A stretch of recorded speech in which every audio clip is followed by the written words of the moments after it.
Good day, and welcome back to another Dbz Dokkan Metal video. In this video, we're going to preview all of the 8th anniversary units for Dbz Dokkan Metal. Obviously, a lot of you will have seen these guys if you've been watching the streams with JP units and everything. But for me, I've never previewed them or looked at them on the channel, so this is going to be our first look and just kind of a little bit of a dive into their details and how they work. Now, let's talk about their leader skills. We have Power of Wishes or Final Trump card, 170% for the Super Saiyan 2 Vegeta and Super Saiyan 3 Goku. They also give Majin Buu Saga and Connected Hope an extra 30%. Power of Wishes seems like an okay category.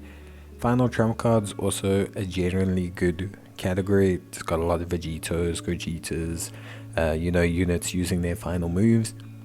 Connected Hope and Majin Buu Saga, I guess, covers a lot of units across these. We're looking at units like the Super Saiyan 2 LR Physical Vegeta. We're looking at units, kind of like the Majin Vegeta, the Int one. In terms of Power of Wishes, we're looking at Bulma is also one.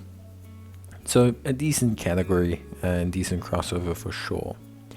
In terms of passive, attack and defense of 200%, an additional attack and defense of 50% when HP is 50% or more, an additional 1 key per key sphere obtained, an additional defense of 100% as a first attacker in the turn, an additional 2 key per key sphere obtained, and an additional attack of 100% as a second or third attacker in the turn.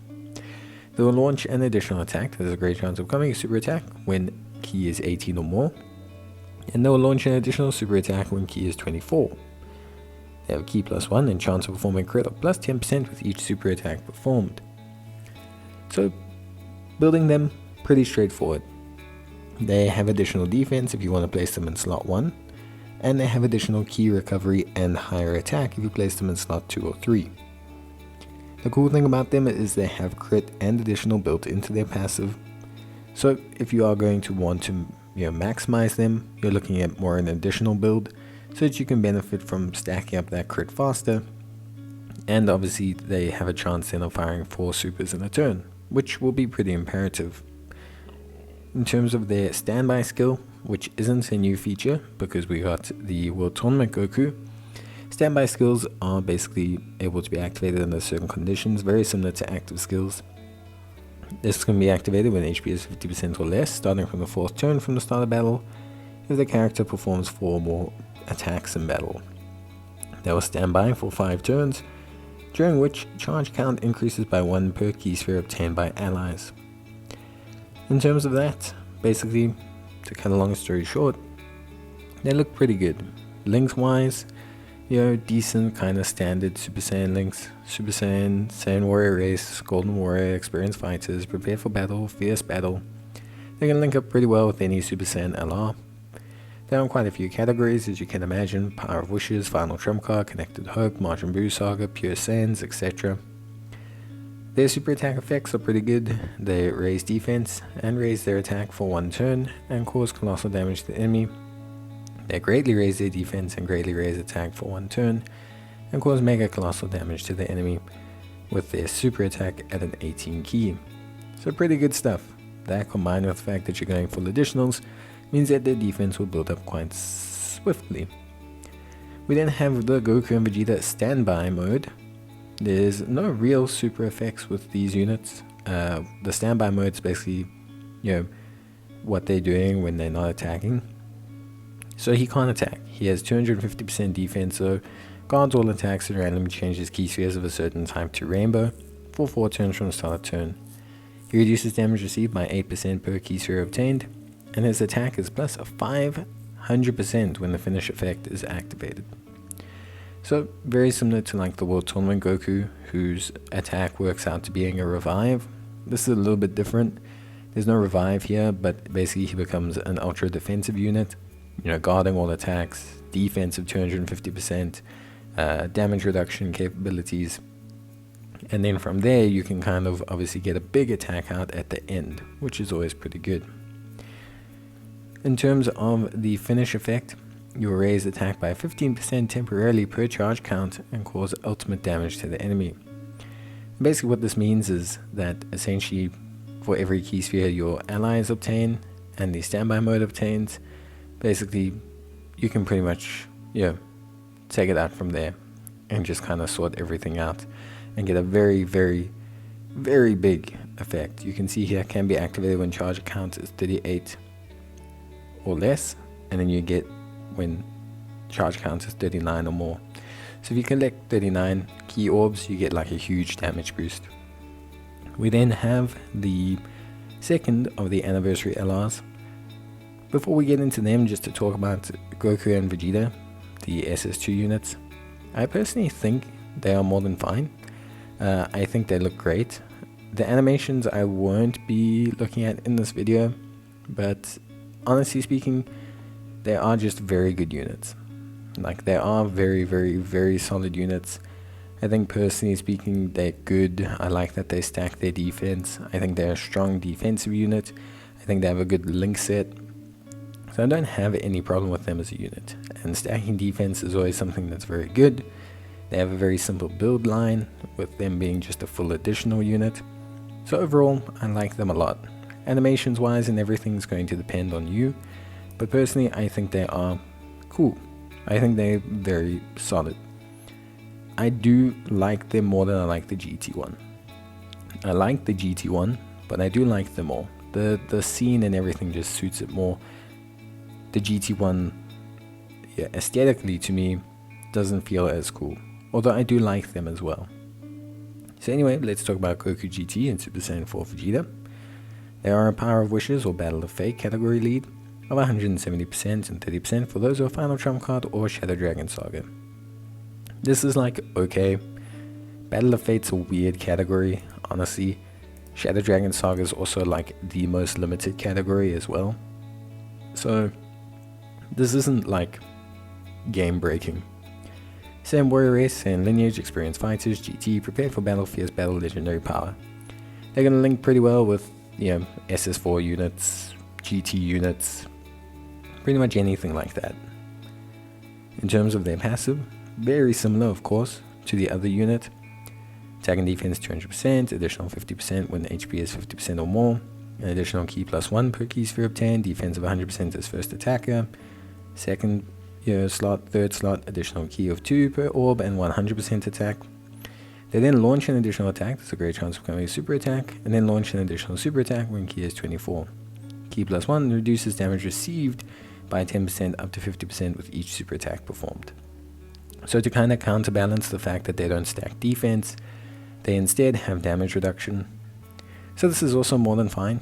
In terms of build, you want to build them into crit. As much as it can be enticing to build up their damage reduction super quickly, rather just build them into crit, benefit from their huge attack stats, and you'll get damage reduction pretty quickly.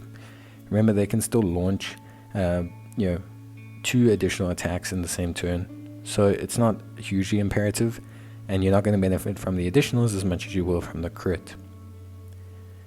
Then in terms of their standby mode, exact same conditions as well, which is all pretty good, and they'll stand by for 5 turns.